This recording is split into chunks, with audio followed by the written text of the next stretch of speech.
Mrs. Palmer was so well at the end of a fortnight that her mother felt it no longer necessary to give up the whole of her time to her, and contenting herself...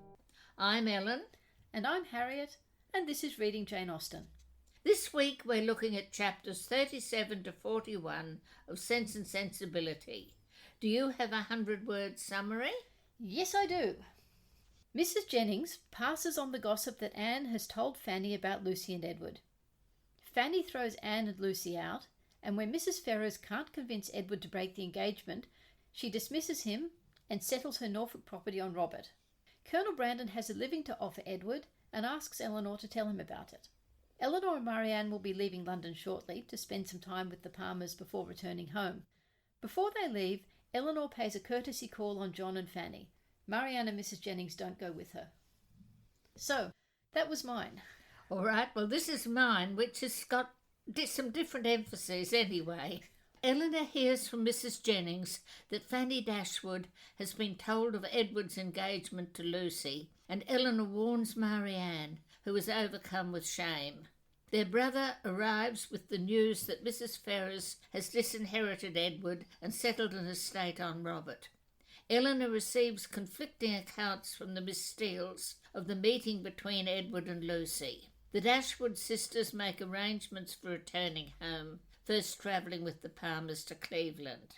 Colonel Brandon asks Elinor to pass on to Edward an offer of the recently vacated living at Delaford. John Dashwood is amazed at Colonel Brandon's financial naivety, which has got a lot of different bits in. Yes, it does. But I think we've pretty much covered all the main scenes. Just one comment to start with, which is that this set of chapters are where Volume 3 began in the original publication. So Volume 2 finished with Colonel Brandon's story. Where did Volume 1 end? With Lucy talking to Elinor. Oh, right. So both volumes finished with a big piece of information, a big mystery solved. Yes, yes. But this one is beginning with a mystery solved. This isn't moving on to a mystery solved because we, the reader, have known this since the start of Volume 2. Yes, that's right. My original first comment I wanted to make was the sort of way this piece of news, which is going to be a very significant point in the plot, is introduced. We're not told by Jane Austen that Anne Steele revealed this to Fanny. We're given it in this really funny comic dialogue of Mrs. Jennings turning up. Is it comic dialogue or is it comic monologue? I Sorry. think a word count. It's over 800 words she speaks without stopping. It is a comic monologue. Well, so much of this, which is really quite serious, is being put into funny passages. And then I felt that she tried to do something the same again, which I think didn't really work in these chapters. That bit where Mrs. Jennings misunderstands. Oh, I find that painfully unfunny. Well, that's what I've written down. I've just said it is so unfunny. And it goes on for so... It feels like it goes on for so long. It actually doesn't. No, it's quite short. Well, you have the short segment where Mrs. Jennings thinks what's happening. Yeah. Then you have the segment where you learn what's really happening. And then you have that very painful scene where she and Elinor are talking at cross purposes. Well, anyway, and when she goes away before it's sorted out. Yeah. But on the other hand, Mrs. Jennings telling what's happened with Lucy and Anne is just gorgeous, I think. It is sort of beautifully done. Yes. And the bit about the pimples and the red gum. Yeah. And all that detail. The other one, where she does the same thing again, a bit later on, where she does the balance of the two Miss Steele's account of Edward and Lucy talking it through, where they're contradictory, but also Anne Steele giving that account is something I find very, very enjoyable somehow. One of the things I loved was the picture it suddenly gives you of the two Steeles' relationship with one another, that they're so tight and they support one another, but they're mean to one another. Yeah.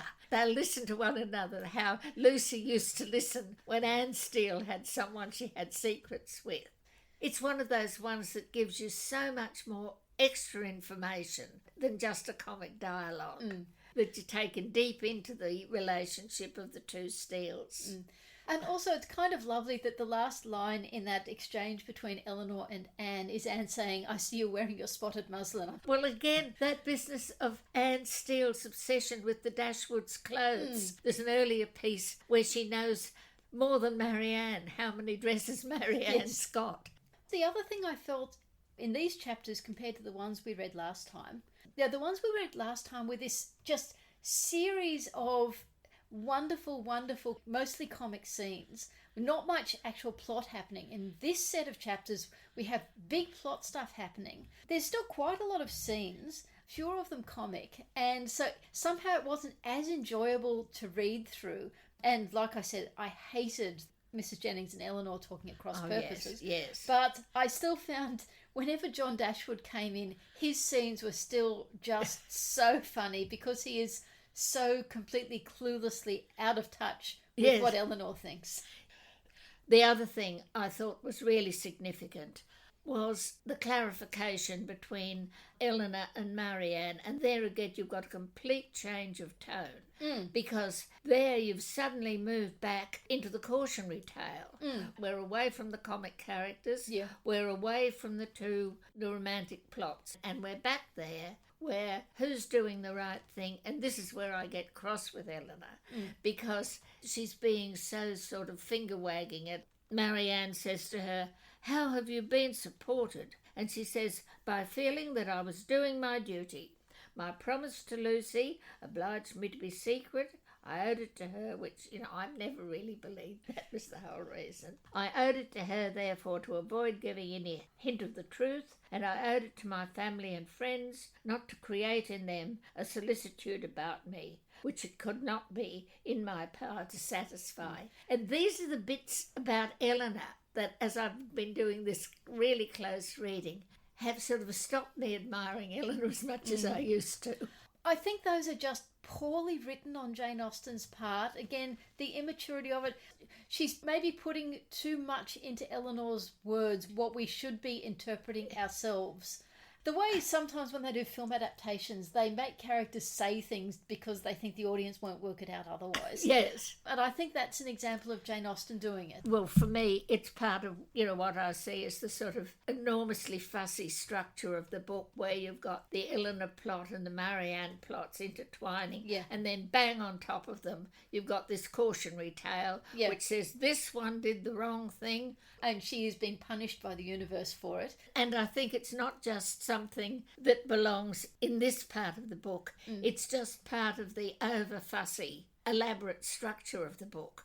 I just wanted to read out a couple of extracts from Robert Rodey's book, The Bitch in the Bonnet, when he's talking about this scene between Elinor and Marianne just after Marianne has learned the truth. And he says, what follows is the emotional core of the novel, as Marianne learns to her astonishment that all the while Elinor was comforting her over Willoughby, she was suffering a heartache just as piercing. Which kind of, you're taking it as the structural morality of the story, he's taking it as the emotional core, which I think is an interesting, different approach to the same thing. I can see what he's saying, but I also love the point he makes that again goes sort of against what you were saying. Yeah. Which is, this dramatic encounter, however, ends on a comic note.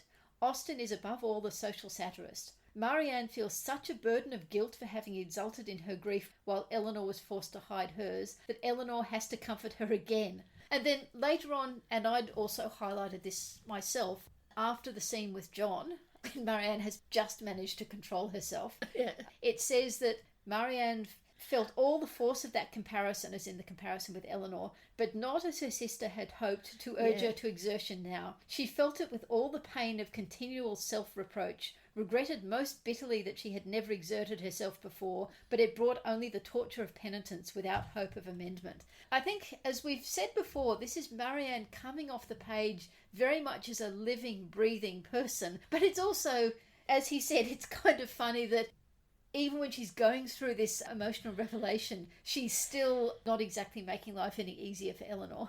It's not something she's yet registered she ought to be trying to do. And I think, again, that you can almost see that as a youthful thing. Yeah. It is still emotion. If I feel it, I have to talk about it. Yeah.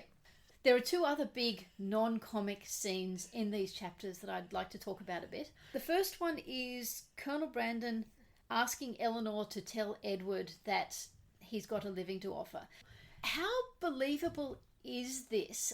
It's one of those things, maybe like Mrs. Dashwood's not telling Marianne to come home. The plot requires it so that you can get Elinor and Edward in a room talking to each other. Yes. But is it clumsy or is it believable? Colonel Brandon does say he's only met Edward 3 or 4 times. So maybe it makes sense for him not to want to offer it himself, but it seems odd to me that he'd tell Elinor to do it and he wouldn't even be there. Surely it's his job. Unless, of course, this was something that we're not as aware of, where a lot of the time the women were asked to do these little delicate actions. Somebody wrote an article saying that an awful lot of the things that women did in these societies was all the things that it was a bit hard for the men to do. They kept up the relationships that were necessary. That's why they were always visiting one another, making sure there was someone there. They were the ones who could drop hints, and it could be part of a pattern, but it's not one we see in Jane Austen very often. No. And this is the second time Colonel Brandon has asked Elinor to be the messenger, because he told her everything about Eliza and then said, and leave it, and you go and tell Marianne. Well, that made more sense. Yeah, that did make more sense. And then, when you think about it, there's actually in this book 4 times where Elinor receives big pieces of information, because there's these 2 from Colonel Brandon where he's genuinely asking her to be the messenger. Early on there was Lucy sharing her secret, which had completely different motivation. And then you have Willoughby. Yes. So it's like everyone is coming to tell Elinor stuff. Yes, well, after all, she is the narrator. It's from her point of view we're seeing. And the other scene, to be honest, I'm probably going to talk about this in more detail when I look at how the pop culture versions treat it, but it's the scene between Edward and Elinor. And I think what is so beautiful about this scene, they don't ever say anything that's improper. And look, a lot of the scene, again, disappointingly, isn't in dialogue. Yes. And that's kind of often happens in Jane Austen with these more emotional scenes, even when it's undercurrent like this. She doesn't always give us the dialogue, but what she does give us, I do think it is quite a powerful scene for what's not said. But we know there's all this emotion underneath, but we also see that they are behaving so impeccably, and we can tell how difficult it is for both of them. Oh, this is something I should have said earlier when we were talking about Mrs. Jennings, but when she's describing what went down when Anne told about Lucy, it reads like something from the Juvenilia. She says, Nancy, she fell upon her knees and cried bitterly, and your brother, he walked about the room and said he did not know what to do. Mrs. Dashwood declared they should not stay a minute longer in the house, and your brother was forced to go down upon his knees too to persuade her to let them stay until they had packed up their clothes. Poor Lucy in such a condition, he says she could hardly walk, and Nancy, she was almost as bad. It's so exaggerated, like it's from the Juvenilia. I've seen online a lot of people get very confused as to why Mrs. Jennings keeps calling Anne Nancy. It's just a standard. It's like Elizabeth and Lizzie, isn't it? It's just a standard. Yes, well, it's one of those things where people often put the N in front of it. I mean, Edward turns into Ned. Yeah. Anne turns into Nan. It's just one of those things that happens in English. One last thing, and it will be the last thing. You know how I talked last time about how there are some of those little moments that are just so real and so believable, one of which was Elinor trying to pick the shortest queue and hoping that the other person will be finished quicker because he saw someone waiting. There's this one from Marianne. Marianne found some relief in drawing up a statement of the hours that were yet to divide her from Barton. Again, she's so young. I tend to think of it particularly as girls in boarding schools. Yes. It's a bit like The Secret Treasures in Emma, with Harriet Smith having them. It's so early. Yeah. 1 knows later this is something girls are always doing. But nobody had that happening before. Yeah. It's just picking up. This is the sort of thing people have been doing a lot longer than we assume. Yeah, I think that's just it. You feel that this is something that people do now, but no, people did it then too. People have always... Yes. So what was your favourite sentence? Well, my favourite sentence picks up a little bit on something you were saying about the way Mrs. Jennings is telling that story. And the thing that I got particularly taken with it is that Mrs. Jennings is starting to talk in the way of the sort of person telling a folk tale, telling a fairy story, and at different stages when they were taking down ancient folk tales, they took down the actual words of people. And Mrs. Jennings telling that story is so completely like that. And this is the sentence, and it's truly just a sentence. Lord, thinks she to herself, this is Anne, they are all so fond of Lucy, to be sure they will make no difficulty about it. And so away she went to your sister, and this bit I love, who was sitting all alone at her carpet work. And I think of it's like the Lady of Shalott or Penelope in the Odyssey, little suspecting what was to come. For she had just been saying to your brother only 5 minutes before that she thought to make a match between Edward and some lord's daughter or other, I forget who. But I just like it because it's so out of the Jane Austen style, and she does it so beautifully. This is your classic fairy storytelling. I ended up highlighting a huge number of sentences to have as my favourite sentence, and all of them, when I look at it, or almost all of them, tie in with that thing you were saying about Lady Middleton thinking Elinor and Marianne are satirical. Yes. Because this is all either Elinor thinking or saying something satirical, or else the author saying something satirical on behalf of Elinor. There are so many to choose from, but I think the one I'll go with is, so this is in the conversation between Elinor and John when John has just learned that Colonel Brandon has offered the living to Edward and hasn't told Fanny yet. Yes. And it says, Elinor had some difficulty here to refrain from observing that she thought Fanny might have borne with composure an acquisition of wealth to her brother by which neither she nor her child could possibly be impoverished. I think actually as we've moved through the book, we're seeing more and more satirical, snarky comments from Elinor. They were originally just directed in her battle of wits with Lucy. Yes. But then as there's been more direct dialogue with John, because of course in those early scenes at Norland there was no direct dialogue with John, but as we've had this dialogue with John and even more so with Robert Ferrers. Yes. I guess it kind of fits in with something you've said about sometimes you get a bit offside with Elinor because she can be a bit hard, a bit nasty. Only when she says it out loud. It's nice that this is the way she comforts herself. I guess what it is she's placing herself in an intellectually superior position to these other people. Yes. So with Lucy, she's actually kind of mostly not. She knows Lucy knows what she's saying, and yes. Lucy knows she knows what she's saying. But when she's talking to Robert and when she's talking to John, and when she's talking to Anne, she does actually say some of these things out loud that we, the reader, are kind of laughing at, and she's being kind of snarky, but she's saying them out loud because she is quite confident that she's more intelligent than the other person, which is kind of intellectual snobbery. It's also there in that one where she agreed with everything Robert said because she didn't think he deserved the compliment of rational opposition.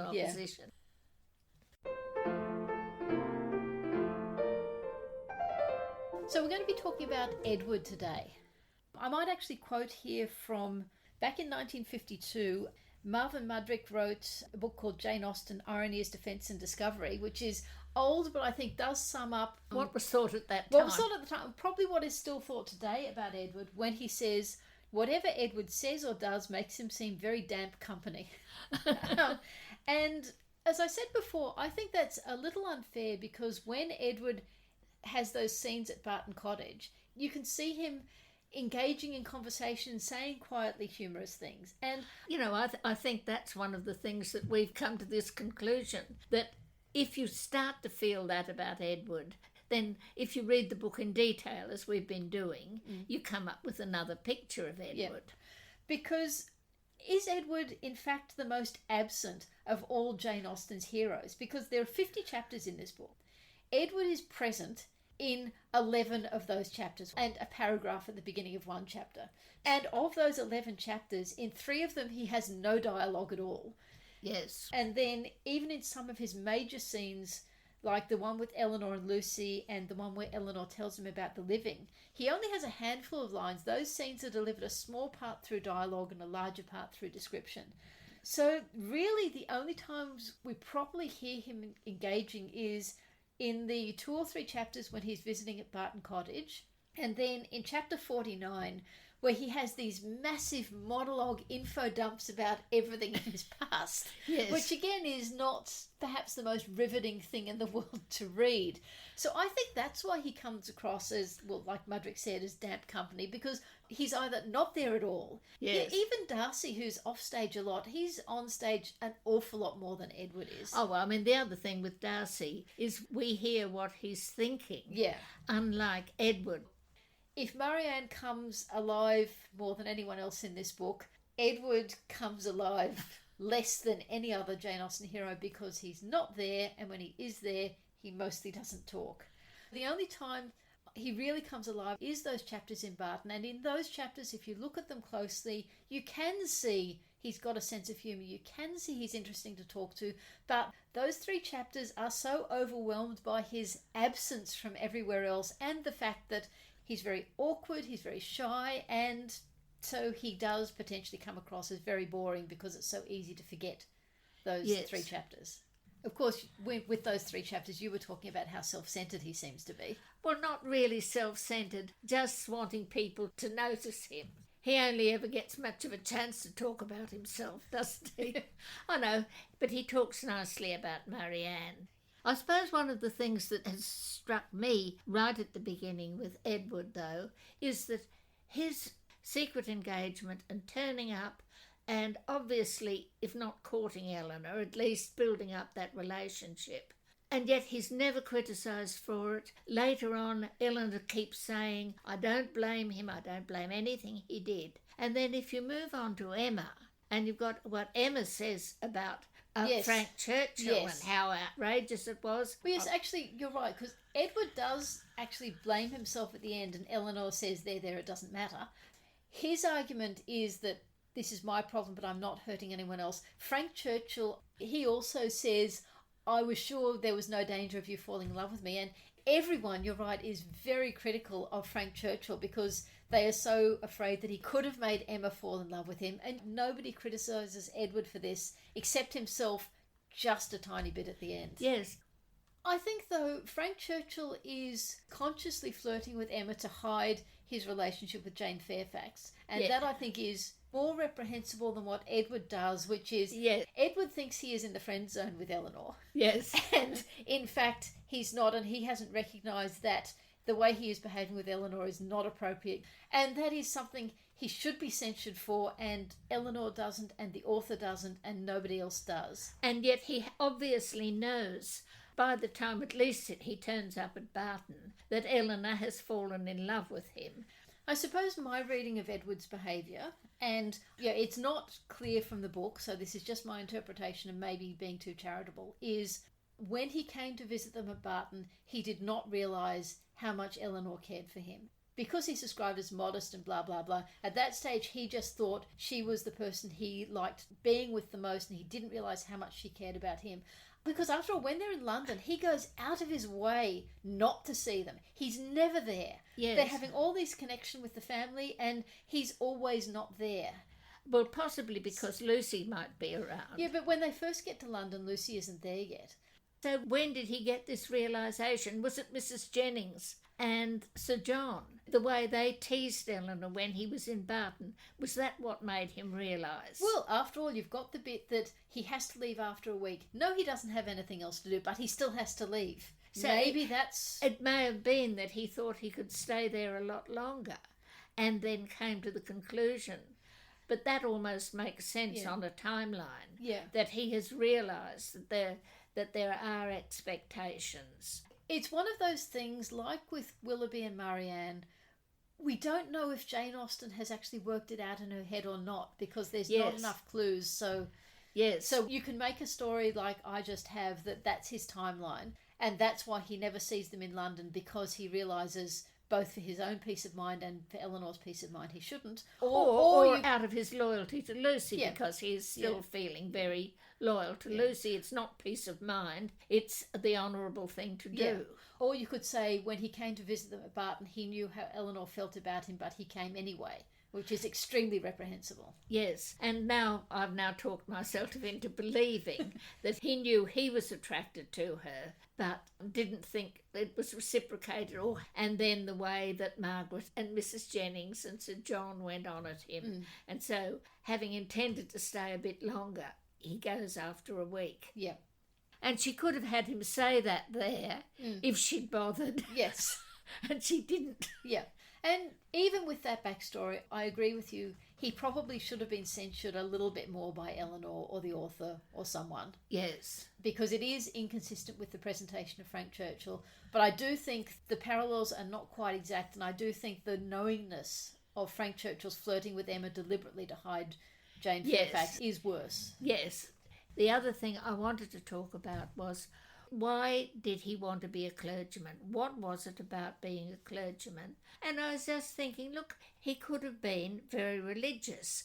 There were two ways of being religious at that time. If you were down the evangelical Methodist one, where the sort of pressure was on you to testify. But if, in fact, he belonged to the older style of Anglicanism, which is where Jane Austen where Jane Austen was, which eventually or possibly turned into the High Anglicanism, and their view tended to be for reserve. You don't talk about your religious feelings. And after all, Elinor and Edward are poster children for reserve. Yes, but also when you look at the fact that prayers written by Jane Austen survived, which means she must have written a lot more, and those were seen as the best of them.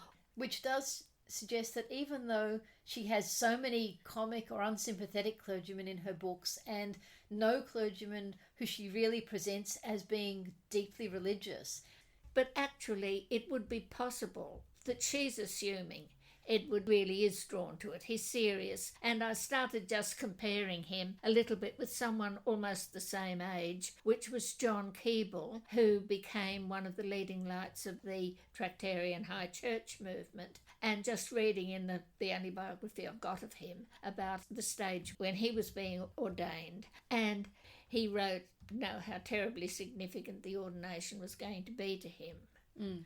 The one thing, I suppose, that you feel with Edward is that he had no training. Nobody thought he needed any. But wasn't that how it worked? You had a degree, you weren't a Catholic, therefore you could become a clergyman? It was the way it worked. But even so, most of them expected to spend a bit of time as a curate, working under somebody else. But I'll talk about that anyway when I talk a bit more about the clergy. So a few weeks ago, we were introduced to the book Jane Austen, The Secret Radical by Helena Kelly. And so we talked about what she had to say about Colonel Brandon and why we disagreed with it. So now I think it's the time to talk about what she had to say about Edward and why we disagreed with that. She's got a general criticism that I felt was, quite inappropriate. She says he's just like Willoughby. She's trying to say they're all like Willoughby. She says Edward won't take the blame for anything. Edward blames everybody else. She compares him to Willoughby by saying that it's a tendency Edward shares with Willoughby, this ability to always find someone to blame. It's not the only similarity between the two characters, in spite of their apparent positioning as opposites. Both have financially independent female relations who attempt to use money to control their behaviour. Both encourage one of the Dashwood sisters to believe they are interested in marrying them, and Jane makes a point of showing that it isn't just Marianne and Elinor who are misled, but almost everyone who observes the two couples together. It's arguable as to which man behaves worse in this regard. I think her perspective of behaving badly to Elinor is certainly one you can take. We've taken a slightly different angle, but we can't actually disagree with her on that point. But when you're talking about the reaction to the financially independent female relations, after all, when the female relation lays down an ultimatum, in both cases Edward and Willoughby refused to bow to the ultimatum. They've both of them got commitment to a girl. Yeah. One's a Dashwood, one's a Steele. Yeah. But one of them then abandons it for the money. Yeah. The other one feels he must stick by it. Actually, if you're looking at the parallel, they've both got a commitment to a non-Dashwood girl.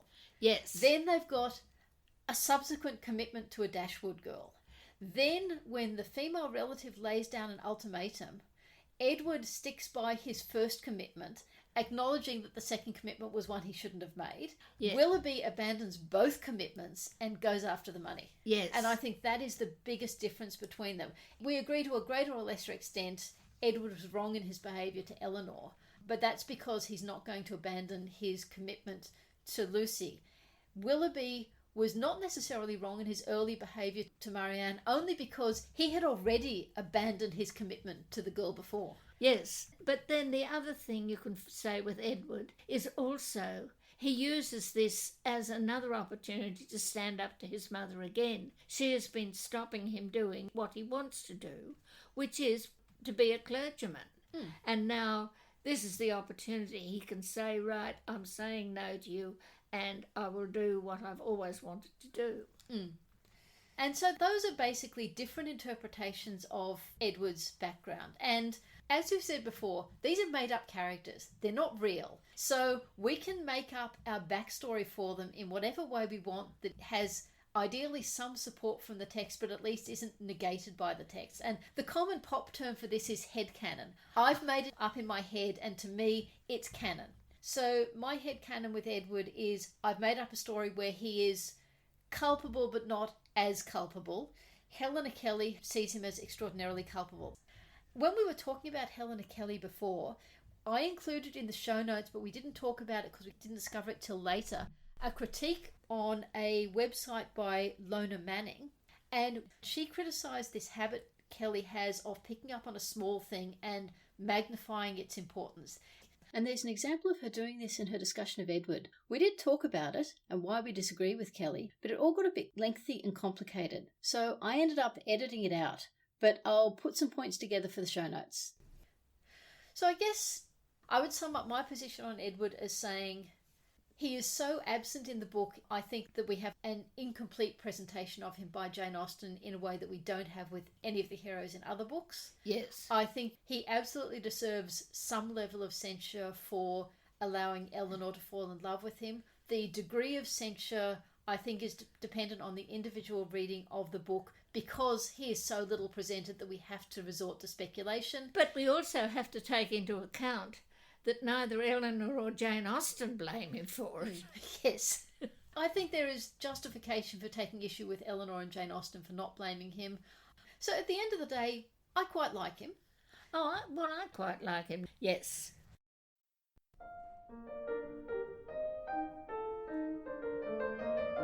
So what I'm going to be talking about today is what is meant in the background to these chapters when they talk about the presentation of a living.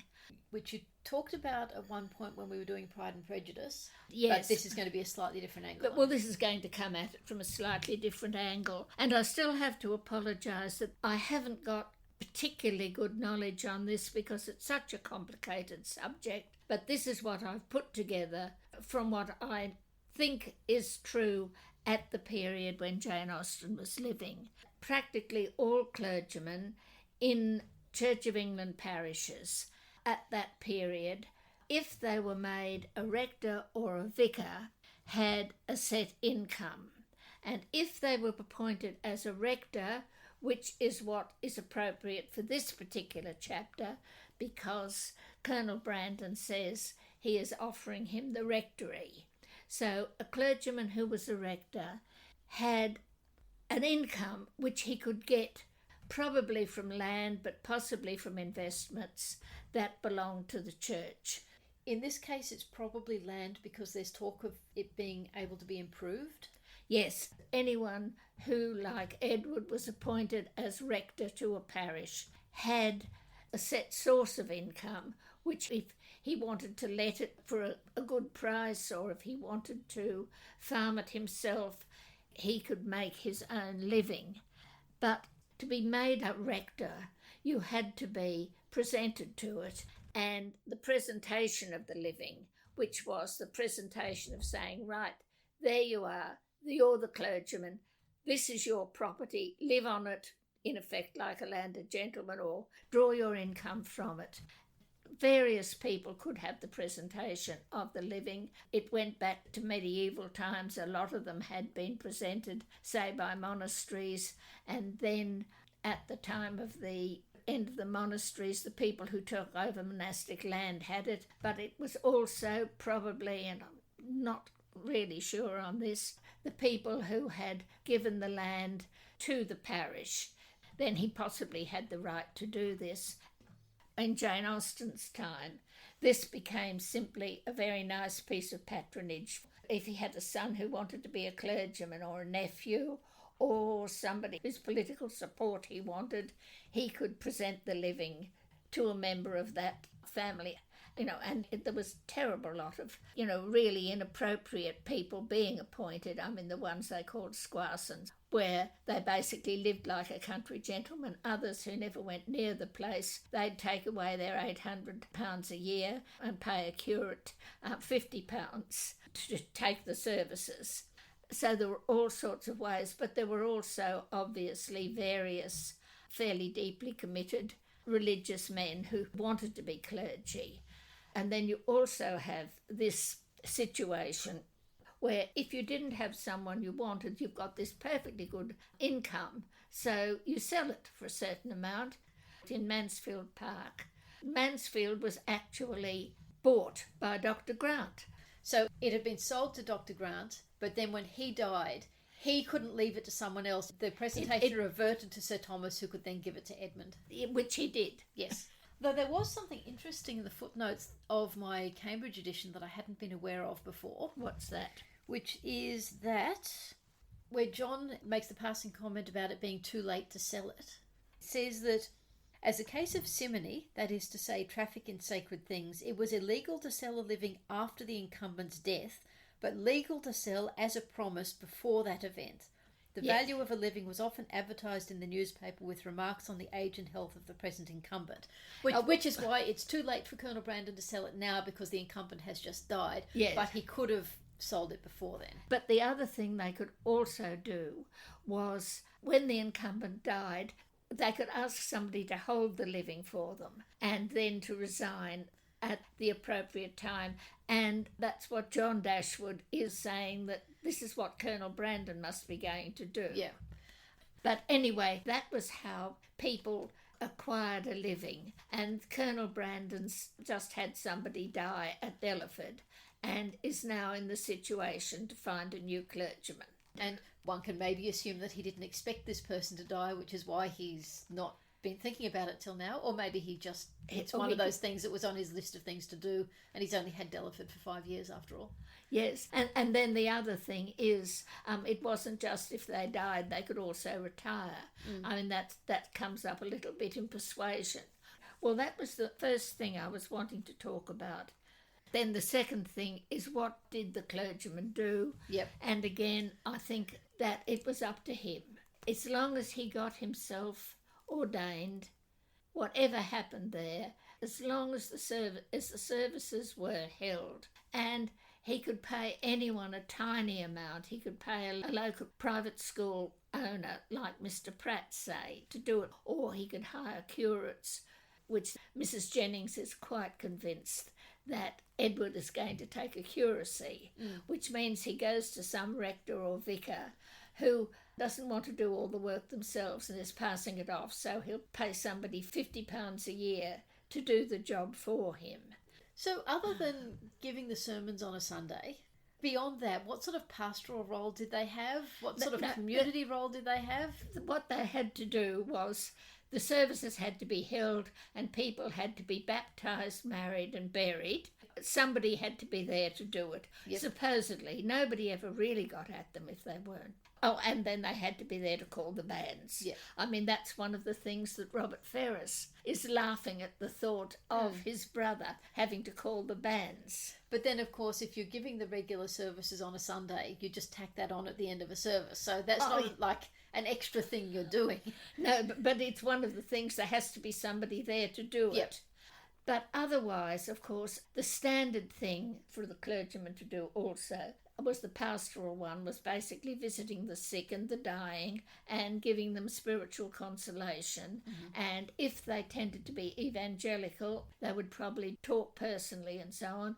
If they were very quiet, and this might have been Edward's one, the prayer book was full of prayers. that they could go and read them, and they could also read them bits from the Bible and that sort of thing. So that was something that they did. And then there were sort of various other things were starting to happen, because after all, the clergyman was intertwined with the parish, which was an administrative district. Yep. They looked after the poor, the magistrates were there, and if the clergyman was a busy person, he could more or less act, if not actually being a magistrate, he could act as a sort of welfare officer or something, telling people what to do. That comes up in Emma. You get a big account of what Mr. Elton has to do. He really is engaged from morning to night. There is no end of people's coming to him on some pretence or other. The magistrates and the overseers. The overseers were the ones who looked after the poor rates, or that was one of the things they did. And church wardens always wanting his opinion. They seem not able to do anything without him. Upon my word, Mr. E, I often say rather you than I. So a clergyman who was there was likely to be very much part of local government and that sort of thing. At this stage, or was it later, that education, parish schools, that sort of thing? Well, I was just going to say that this is exactly the moment when the church is taking over education. If in fact the book was set in the earlier period, what they would have been doing was setting up Sunday schools. And what Sunday schools did was primarily teach reading. I mean, what they expected them to read was the prayer book and the Bible, but they were definitely starting to introduce literacy.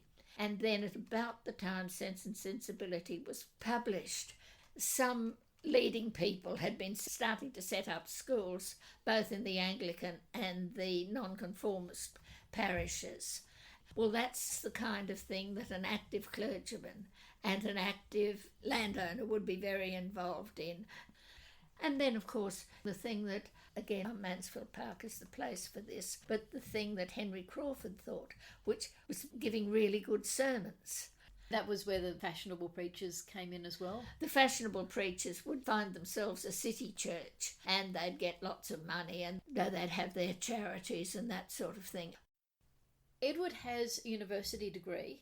Yes. Presumably just in the classics. What does ordination involve? Is there any training beyond that university degree? Because as far as I can think, the only two clergymen in Jane Austen who have doctorates are Dr. Grant in Mansfield Park and, of course, the Dr. Davies who Anne Steele is so interested in. Yes. Sense and Sensibility. All the others are just Mr. So what comes after the undergraduate degree? They just have to find a bishop who is prepared to ordain them. Ordination is a religious service. I don't know if it gets counted as a sacrament, but it's definitely a very significant one. And gradually the bishops are starting to be a bit fussy about it. So basically then, to get ordained, you had to have a university degree, you had to not be a Catholic. Look, you couldn't have a university degree if you were a Catholic. True. Yeah. You had to find a bishop, and then Dr. Grant and Dr. Davies, after their ordination, they might have got a theology degree, or before their ordination, but they would have stayed on at the university and got a higher degree. They would have got a doctorate. Okay. But then getting a living, as long as you could find a bishop who would ordain you, and at that stage there were some pretty shonky bishops as well. They were there, and then they could accept a living. And what they did after that was more or less up to them. Just one last thing I wanted to talk about. Yep. And that was the usage of the term vicar, which now is more or less used to mean any Anglican clergyman that has a parish. He's called a vicar. At that stage, a vicar he received a certain stipend. It was fixed. There was nothing anyone could do about it. So a rector and a vicar were very different people. And if you wanted to call somebody what they now say is vicar, meaning a Church of England clergyman, people, and Jane Austen has this usage all the time, they said parson, even though apparently parson did really mean rector, but it was the term they used for clergyman. And then the second one is the use of the word reverend. Up until the 1890s, nobody is ever called the Reverend Collins, the Reverend Ferrers, the Reverend anything. They were either the Reverend Mr. Ferrers or the Reverend Edward Ferrers. It just wasn't used. People, including me, have done searches through all sorts of 19th century novels and saying at no stage before the 1890s are you getting anyone referring to a clergyman as Reverend so-and-so, or even the Reverend Collins, the Reverend Ferrers.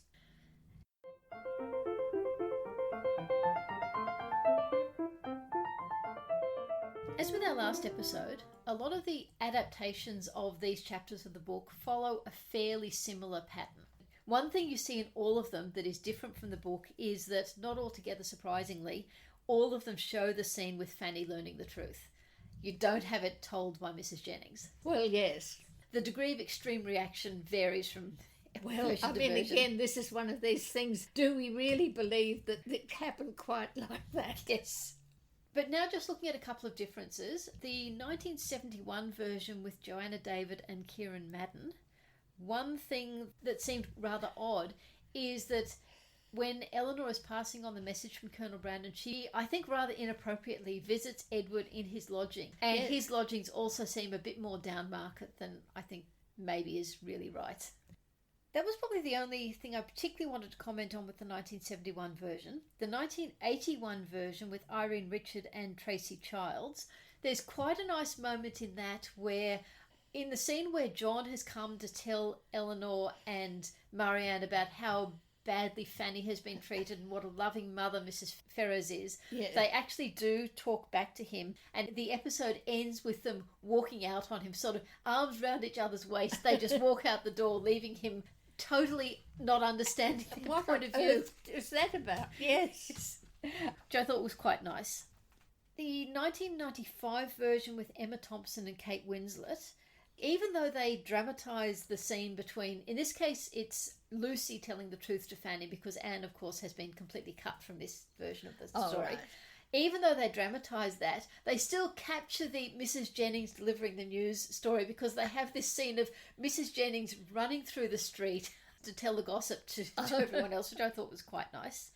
In the scene between Elinor and Marianne, Elinor is somewhat emotional, but really when she's talking to Marianne, a lot of the language is from the book, though not all of it. Some has been written by Emma Thompson, but you really see her letting out some of her repressed anger and hurt and frustration over everything that's been going on over the past weeks. But then it goes back to how it was in the book, because Marianne is devastated by it and starts crying, and Elinor has to comfort Marianne. Yes.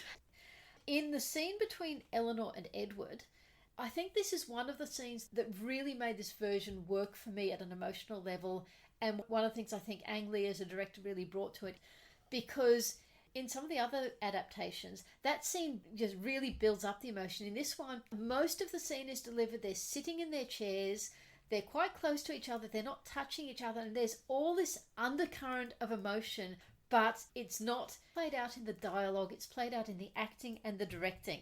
And the body language, they're so close, but they can't touch each other. Who is Edward in this one? This is Hugh Grant as Edward. Oh, right, of course he is, yes. And so I do think it's what the director brought to this, as well as the actors. He brought it out in the actors. You don't need the dialogue, because you can see that there is so much emotion there. Another really interesting thing in this, and I came out in the commentary, and to be honest, embarrassingly, I hadn't actually noticed it. It's all one take. All right. They did shoot close-ups and cuts and things like that, but when they sent it to the producer in America, he said the one-take version was the most emotional, and certainly it works so well. It's I think, a really powerful scene. So what is included in that take? The framing is they're both sitting in chairs, they're quite close to each other. Neither of them is sitting back on the chair, both of them are sitting on the edge of the chair. Oh, right. And they're just having their dialogue, and there's no close-ups and there's no cuts, it's just one take. And the camera isn't zooming in or out, the camera's still as well. Yes. Probably the take does include him walking into the room and them sitting down, but most of it is they're sitting there talking to each other. Yes. Then 2008, the miniseries version with Hattie Morahan and Charity Wakefield. As with all of them, they dramatise the scene of Fanny finding out. And this one, again, has Anne in it. So it's Anne telling her. Yeah. But it then goes beyond that, because Mrs. Ferrers is in the room at the same time. And just after it's all happened, then Edward and Lucy walk into the room. Oh, right. So as well as dramatising that scene, this version is unique in also dramatising the scene where Mrs. Ferrers wants him to break it off with Lucy and he refuses. So but Lucy is actually Lucy is actually in the room at the time. I think maybe part of the reason they did that was to, again, give some strength of purpose to Edward's character, because that's another scene that does present Edward in a good light, standing up to his mother, but you never see it in the book. Yes. And they've decided it does work to show it here. The scene between Elinor and Edward... Yes. Well, for a start, Dan Stevens, who played Edward, he apparently had very bad tonsillitis that day. His throat was swollen up and everything. Right, yeah. So, acting under extreme difficulty. But they framed that quite differently from the 1995 version. The two of them were standing up. Yeah. They were at least 10 feet apart. So they had, whereas 1995 had them close, but they couldn't touch. Yeah. 2008 was a bit more obvious in having a lot more physical distance. Yes. And also the additional dialogue, 1995 had some additional dialogue. Yeah. It had a lovely line about Edward saying, "Your friendship has been the most important of my life," and Elinor saying, "You will always have it." Oh, that is nice. That is nice. In 2008, the additional dialogue was things like, "I wouldn't think so highly of you if you had acted differently," which just seemed a little bit more like, we don't trust the actors to deliver it in body language, we don't trust the audience to interpret it, we have to state it, which it wasn't terrible, but compared to the 1995 version, I just felt it didn't work as well. And it wasn't all one take, it was close up, close up, close up. And what they were trying there was they had close-ups in profile, so they were mirroring each other. But after the stillness of 1995, because I watched them one after another last night, yes, it did seem a lot more busy yes, and a lot less effective as a result. So that's the adaptations. Now, with the modernisations, as I said a couple of episodes ago, one of the interesting things with the modernisations is looking at how they deal with things that are very 19th century. So, of course, one area of that is the Marianne Willoughby, Colonel Brandon and Eliza situation. Yes. And most of the modernisations dealt with that by totally ignoring the Eliza plot and in some way, shape or form incorporating the Willoughby betrays Marianne. yes. But the Colonel Brandon connection with Willoughby is mostly just cut out. There's many and varied ways of dealing with the Edward, Lucy, Elinor story in the modernisation. Yes. I don't think any of them is spectacularly successful. Yeah. In the Bollywood version from 2000, there's an ongoing theme in that of the Elinor character, whose name is Sumya, believing she is bad luck. Because before the movie began, she was engaged to someone and he died. And she just believes there's this bad luck context, which I suspect there may be cultural aspects of that I'm just not getting. Yes. The backstory with the Edward character, Manohar, is that he wants to be a film director and his family is opposed to it. He's been very upfront in his relationship with Sumya, and there's been no Lucy character before he met her. He then went off to make a movie and everything went wrong. But then he started doing an action film with a well-known actress. Yeah. And that was more successful, but not necessarily doing the things that Sumya had suggested. And as part of the making of that film, the actress who was involved seemed to be interested in him, and the press started presenting them as a couple. So he actually never wavered. When she turns up, I think you're meant to think, oh, is something going to happen here? Is it going to go wrong? But in fact, he never wavered from his commitment to Sumya. It's almost a mirror image of the book. So that was how they dealt with that. They had the characters in there, but the relationships were different. The Latin American version, From Prada to Nada, also had it completely differently. Again, Edward was totally interested in Nora right from the start, but then they have a scene where they're at a party together. I think they've had a heart-to-heart because she's somewhat or extremely drunk. He kisses her, and then she pulls back because getting involved with someone isn't part of her long-term plan. Yeah. And so she then quits her job at his law firm, and she opens a free legal aid service from her aunt's house. And the next he turns up, and it is they receive an invitation from Olivia, who's the Fanny character. She's been pushing her friend Lucy at Edward, and they get an invitation to come to the Lucy and Edward engagement party. Nora and Edward talk, and she explains that she always felt she can't count on personal relationships, but that then all gets co-opted by the Mary plot starting to resurface. So again, they deal with it quite differently. Also in 2011, the Sense, S-C-E-N-T-S, and Sensibility version is just plain silly. I talked before about how it has this plot of Marianne making this semi-magical lotion. Yeah. Lucy is a co-worker at the spa Elinor works at, and Fran, who's a spa owner, asks Lucy to break into Elinor's locker and steal one of the lotions so Fran can get someone to reverse engineer it. And Lucy agrees, but only if Fran will set her up with Edward, who is Fran's brother. Yeah. So again, Edward and Elinor were interested in each other before any commitment to Lucy, and in fact there was no commitment to Lucy at all.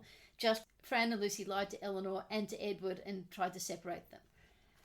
And then there is Elinor and Marianne Take Barton, the web series from 2014.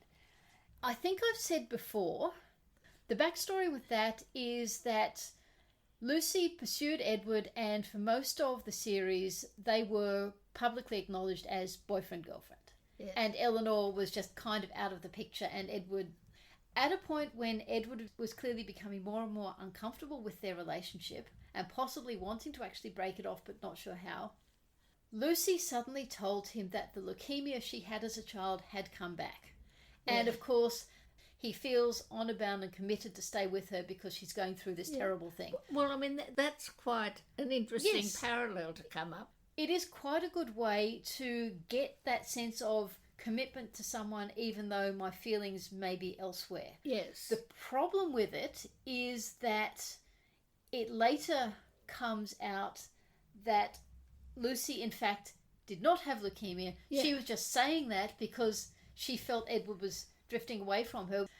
There's been nothing to suggest of what you see on screen that she is not telling the truth, that she does in fact have leukemia. Edward is looking terrible by then. He's not sleeping, he's failing his classes because he's so worried about her. Then when he's gone home, she tells Marianne that in fact it's not true, she made it all up. Then of course that's a bit silly to do. Yes, on camera again. And that's how it gets back to Edward and they break up.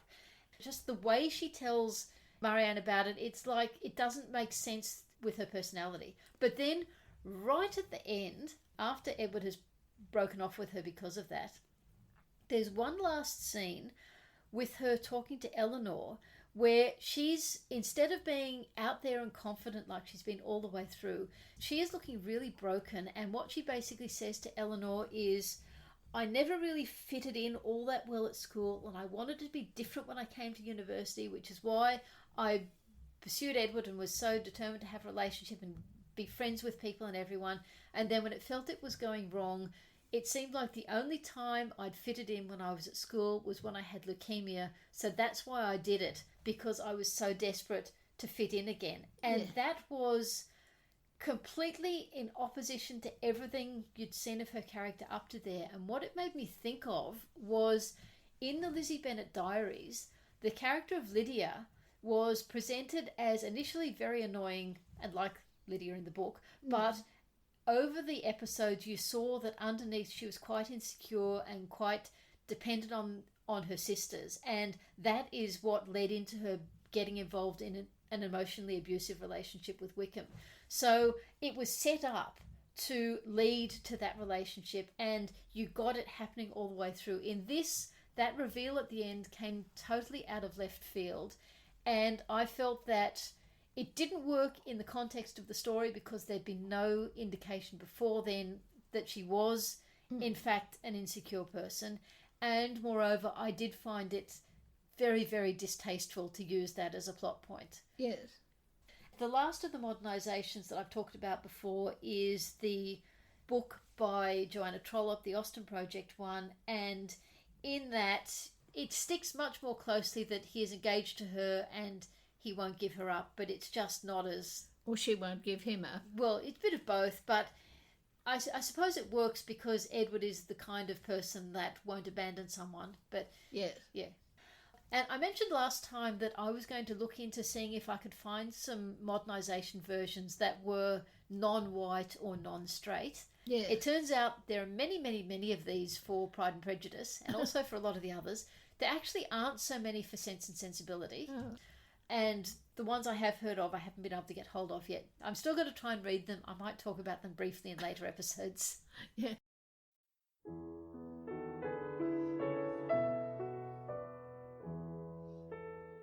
You've been listening to the Reading Jane Austen podcast with me, Harriet. And me, Ellen. In our next episode, we'll be looking at chapters 42 to 46 of Sense and Sensibility. The structure of this podcast was inspired by Harry Potter and the Sacred Text. Our music is Creative Commons performances of pieces Jane Austen might have listened to. You can find us on Facebook at Reading Jane Austen and our website readingjaneausten.com. You can email us at readingjaneausten.com or rate and review us in your podcast app. We hope you'll join us next time.